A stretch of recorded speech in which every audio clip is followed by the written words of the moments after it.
is a lovely, lovely surprise at the end of the third book. The book is not just for kids, it's also for parents. A lot of parents don't really realize all that goes into being able to get on a horse and ride successfully. And so I think it's a nice education piece for parents as well. And at least if parents have kids that are interested in riding, taking riding lessons, the books I think actually help set the table for that. Let's go, young authors, hey, let's go out and slay the day. Write your story your own way. What's up, young authors, hey? That's our theme song for What's Up, Young Authors. Hi, I'm Amelie Anastasia, author of the Foxtail series and the upcoming Shelter Dogs. I'm your host of What's Up, Young Authors, where we interview young and mentor authors about how they wrote, published, illustrated, and shared their books with the world. Today on the show, we have author E.C. Sherman, PhD of the award-winning Zeus and Ziggy series. Zeus and Ziggy, From the Ground Up, is the second book from E.C. Sherman, PhD. Her first book, Zeus and Ziggy, First Friends, was published in January 2025 and has won numerous book awards. She is currently a finalist for Author of the Year with the International Impact Book Award. E.C. Sherman is originally from Massachusetts and now resides in the Southeastern Wisconsin with her husband, 2 pups, and her horse Zeus, who, along with her granddaughter, are the inspiration for the Zeus and Ziggy series. Dr. Sherman, thank you so much for joining us on What's Up, Young Authors and sharing your expertise with us. Thank you, Emily, for having me. Oh, it's so nice to have you here. So what inspired you to turn your experiences with Zeus and your granddaughter into books? You know, it's a good question. I've always wanted to write a series of children's books for as long as I can remember, but I just never had the time. And a couple of years ago, I found the time to do it. And the reason I started it then is because my granddaughter, who is one of the main characters in these books, moved to Germany with her parents. And so it didn't allow me to really visit her as often as I wanted to.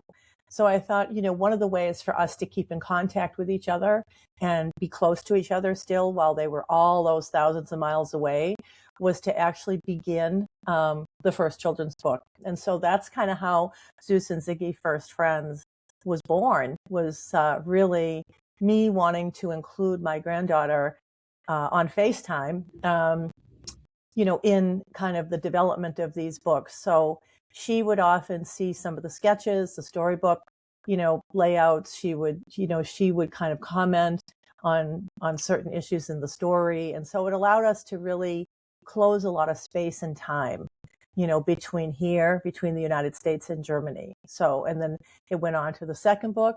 And now, fortunately, she's back living in Maryland again with her parents. And so the third book, I get to, actually share with her a lot closer. So.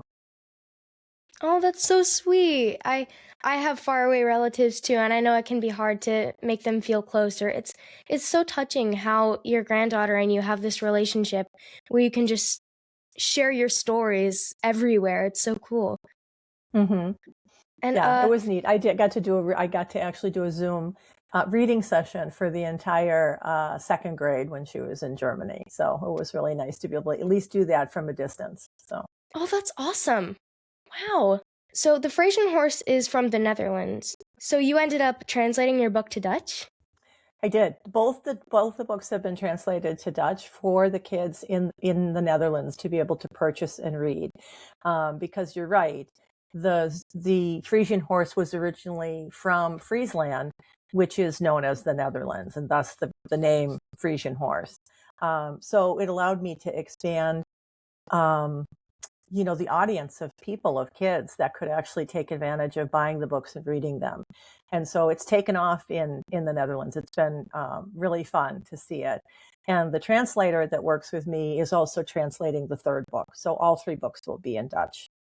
That's awesome. Wow. And how did it feel when you first translated them?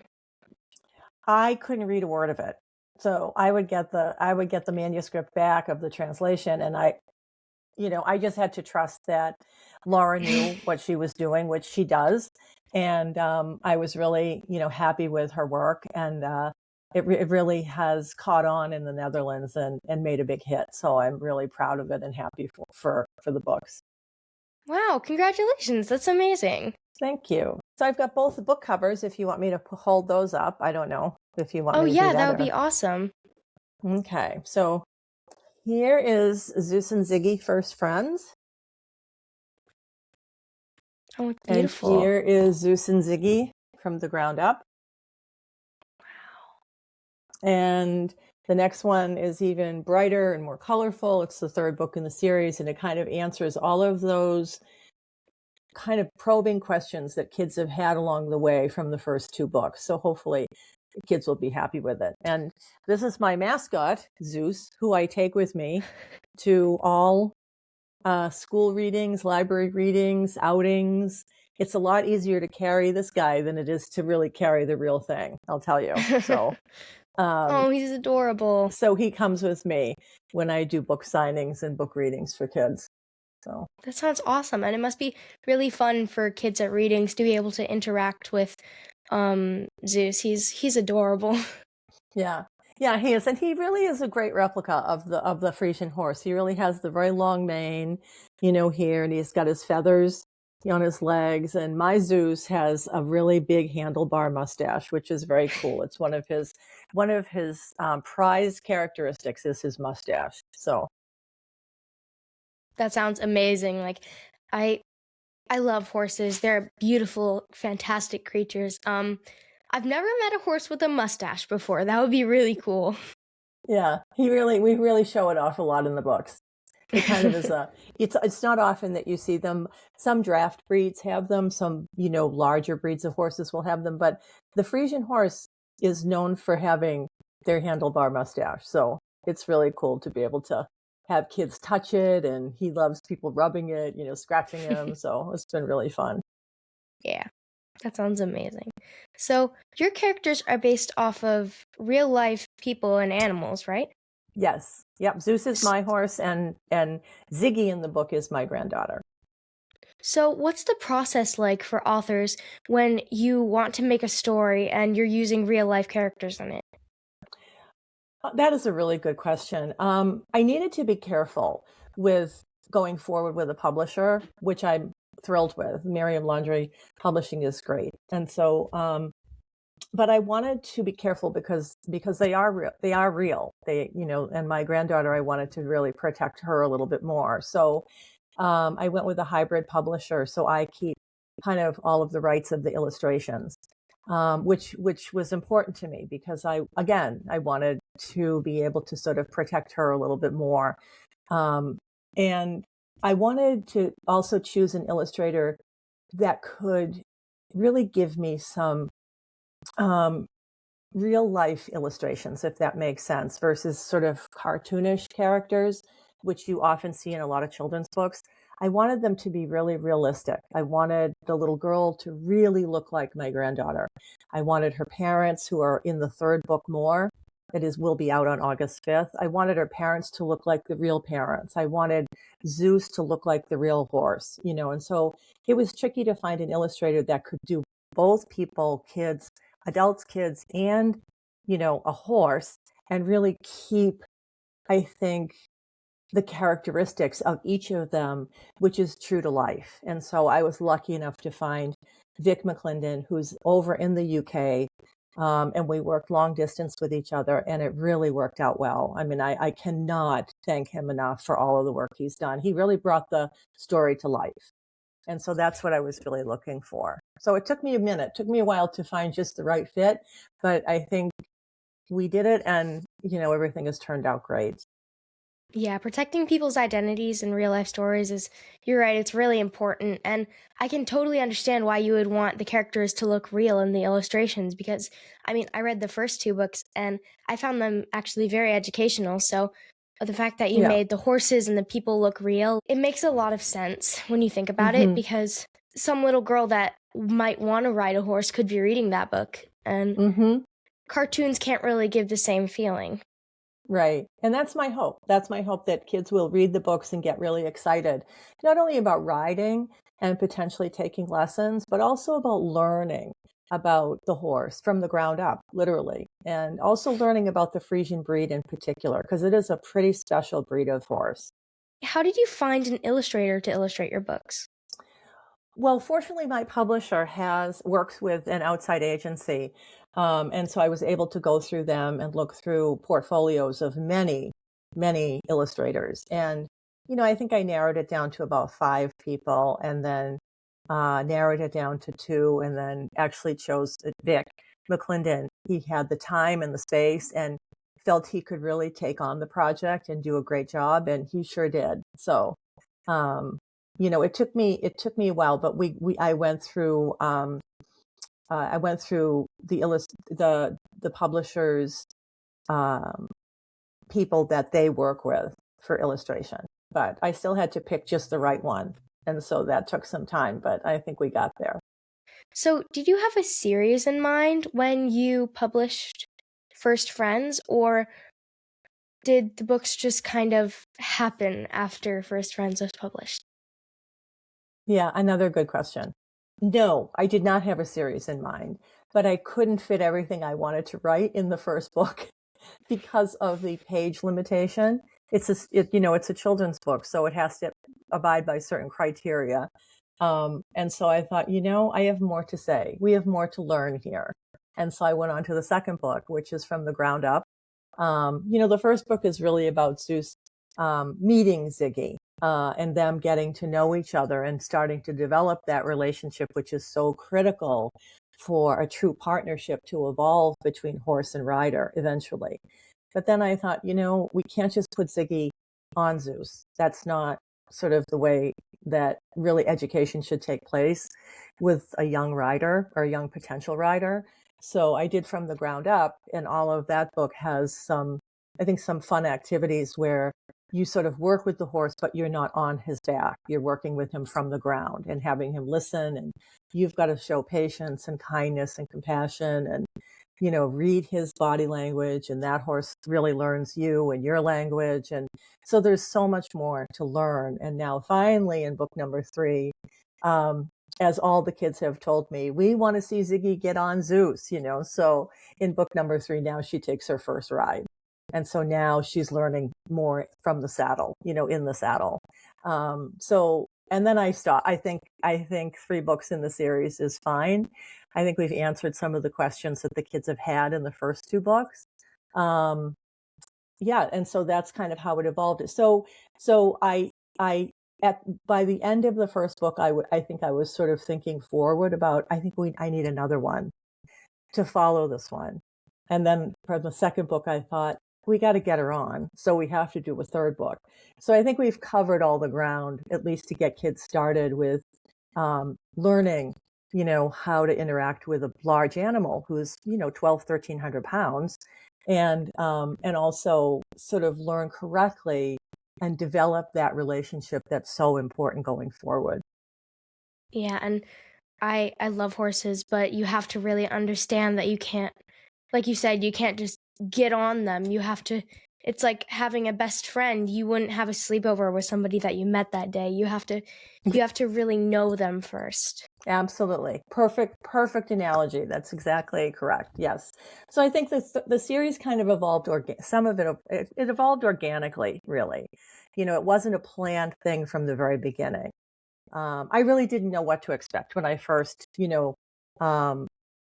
had a contract with, the publisher that I have. I just, fortunately, they are great in terms of bringing me through the whole process, which I really appreciated. So, the books kind of evolved organically, and mainly because like I said, I couldn't fit everything I wanted to do in one book. So.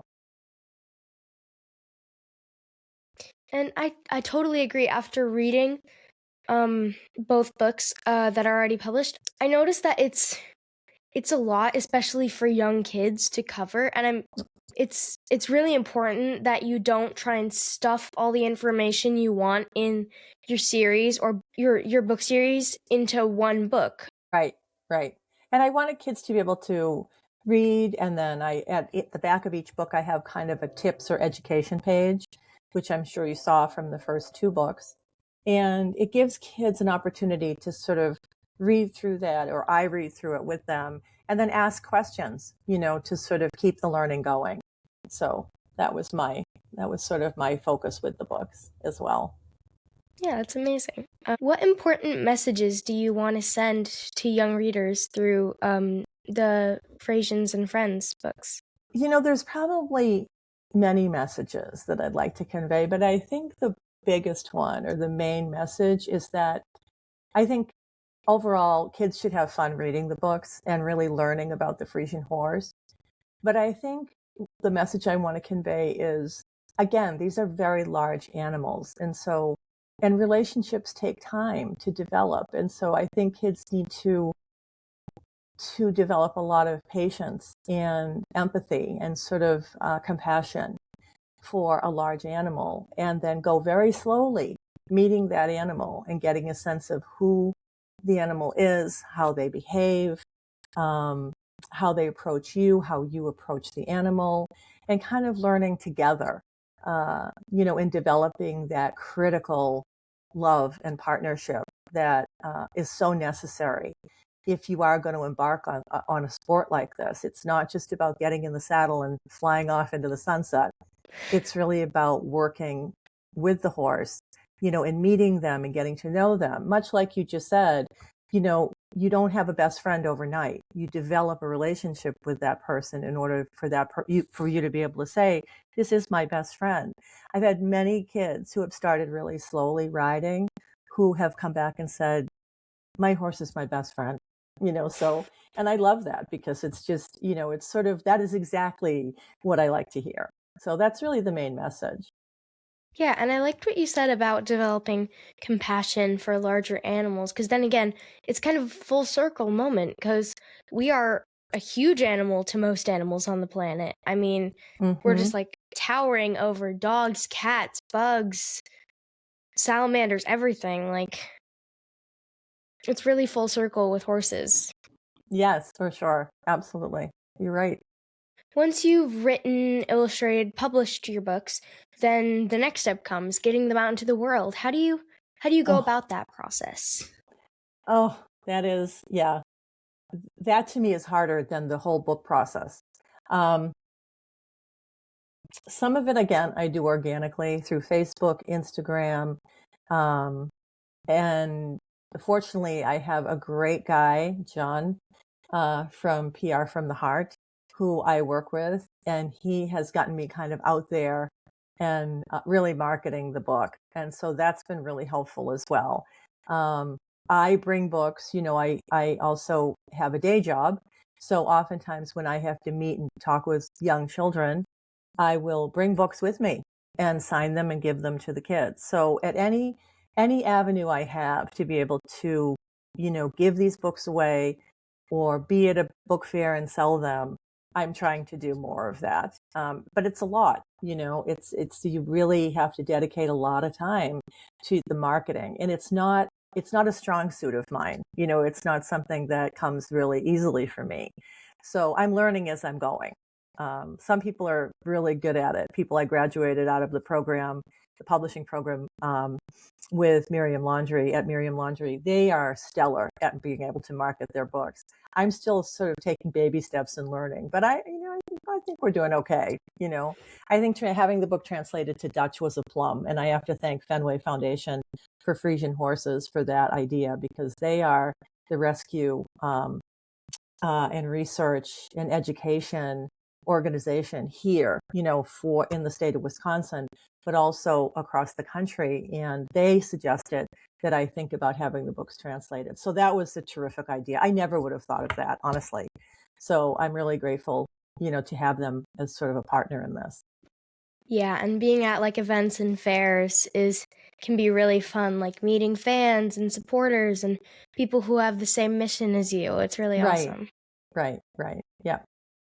So Zeus and Ziggy First Ride, the third book in the series, is coming out in August this year. What's next for the characters? That's it for this is the end of the series coming out.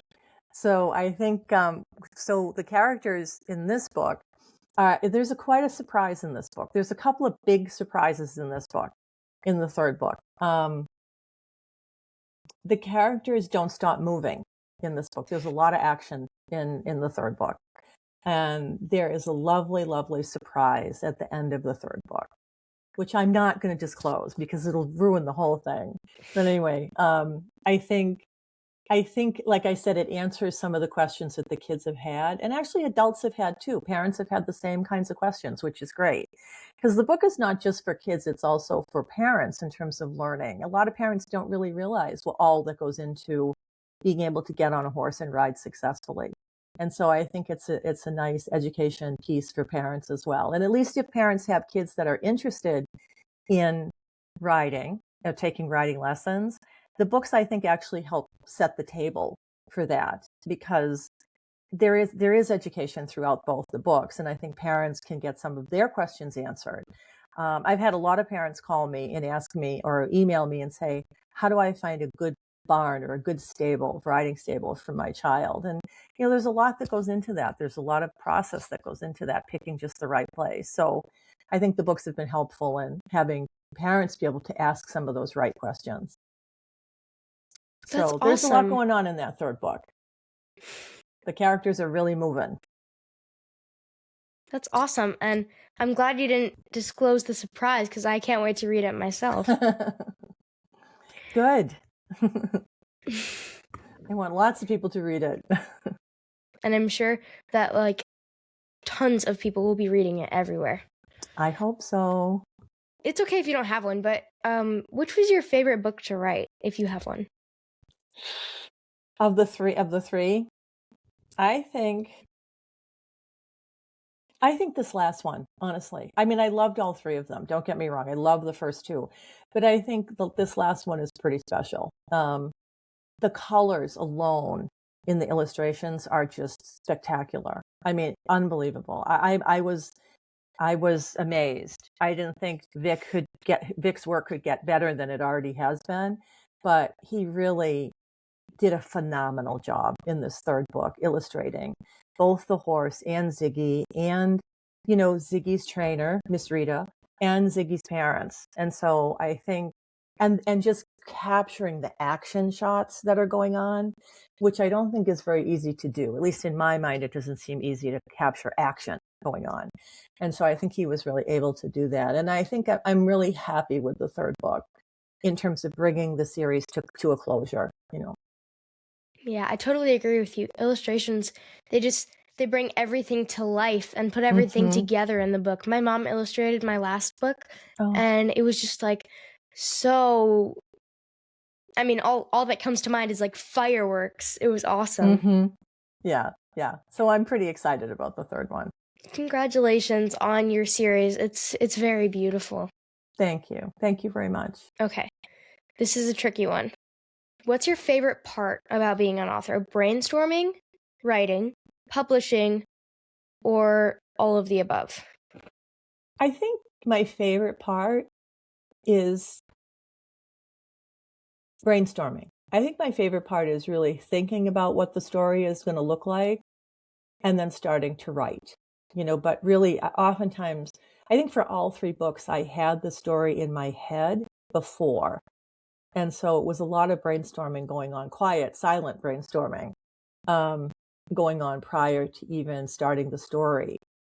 So I think that's my favorite part. And then really getting those words in the story down on paper and starting to see it come to life. Yeah, I'm the same way. I always got 2 books in my head going. So if brainstorming is your favorite part, then was finding an idea for it tricky for the second and third books, or was it just flow straight through? It flowed straight through. And I wasn't expecting that. Again, it happened organically. I was not expecting it to happen. I thought I was going to have trouble picking up from book 1 to book 2 and book 2 to book 3 and, having them all sort of come together. And they're all separate stories. I mean, they clearly could stand on their own, but they all are connected, if that makes sense. So I think by the time I saw the final you read the final manuscript of the first book, I already knew what was going to happen in the second book. And by the same token, from the second book to the third book. So it just, but I can't say when I was beginning the first book that I knew that was going to happen. But as I started, as I got going, it made logical sense to me. And frankly, it was how I was taught to ride a horse. So it was a lot of experience came through from when I first started. So We are so excited to see you, Dr. Sherman, at the Building a Culture of Reading in Your Classroom 2026 at the Barnes & Noble in the Clackamas Town Center, Happy Valley, Oregon, Saturday, August 8th, from 11 a.m. to 4 p.m. I'll be there talking about my fourth book, Shelter Dogs, as well. It's going to be a really great event, and we can't wait to meet readers and educators there. that's great. I'm really looking forward to going as well. I'm so excited to see you and meet you in person. Well, likewise, I can't wait to meet you in person. Thank you, Dr. Sherman, so much for being on our podcast. Thank you, Amelie, for having me. It was really my pleasure and honor. Really, thank you for asking me.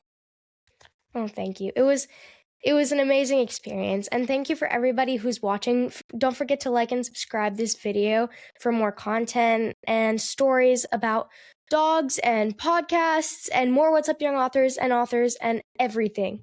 So thank you so much, everybody. I'm your host, Amelie Anastasia. See you next time. Let's go, young authors, hey, let's go out and slay the day. Write your story your own way. What's up, young authors, hey? Let's go, young authors, hey, let's go out and slay the day. Write your story your own way. What's up, young authors, hey, hey, hey, hey, hey, hey. What's up, young authors, hey?